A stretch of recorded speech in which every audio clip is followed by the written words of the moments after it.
I met in 2005 and started dating. And pretty much from the get, we never had Christ in our lives, and it was all just selfishness. Then there was no passion, there was no romance. It was all just what each other wanted to do. I personally did not live for any purpose other than satisfying myself. I never knew any different.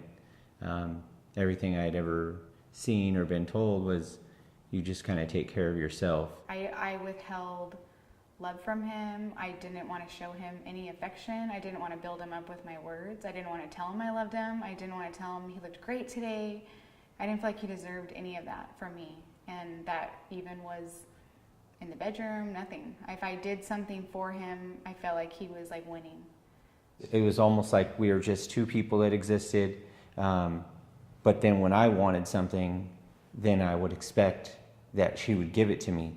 I would go to work and I would get off and I would drink. I would, again, maybe come home, maybe wouldn't.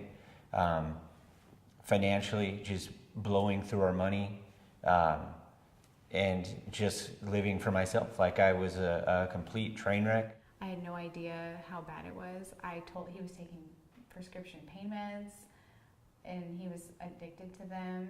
And it was, I'm gonna leave, and ended up in a drunken, huge argument, and she left.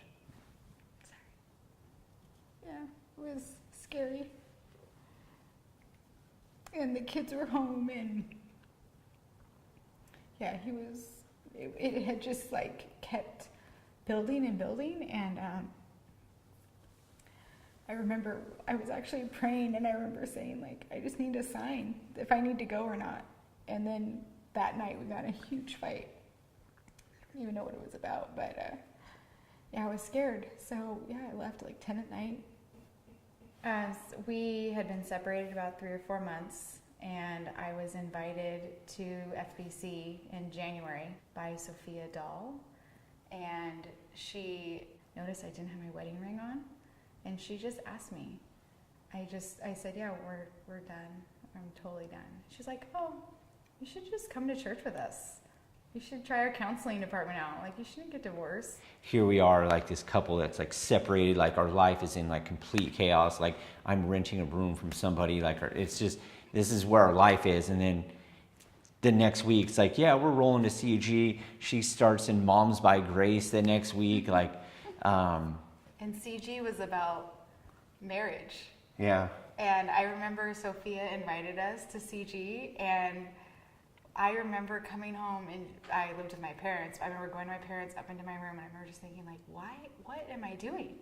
Prior to giving my life to Christ, my relationship, my intimacy with my wife, the love and any type of affection and romance I gave her was superficial at best, selfish. You know, my needs, like, hey, I come home, this is what I want, give it to me. Now I care about pleasing her and satisfying her and making her feel special and loved. And it's the things that I had always thought, but I never took the time to say. And I love doing it now. I love serving her in that capacity, that like it truly does bring joy to me that I am serving my wife and ultimately like just glorifying God by loving her. The Lord saved us, and we realized that it wasn't the drugs, it wasn't the alcohol, it was our lack of Christ in our lives. That's what was missing this whole time. Open up to someone. Like we had no one, and having that accountability and having people that love you and care for you, that can encourage you and build you up, are absolutely critical.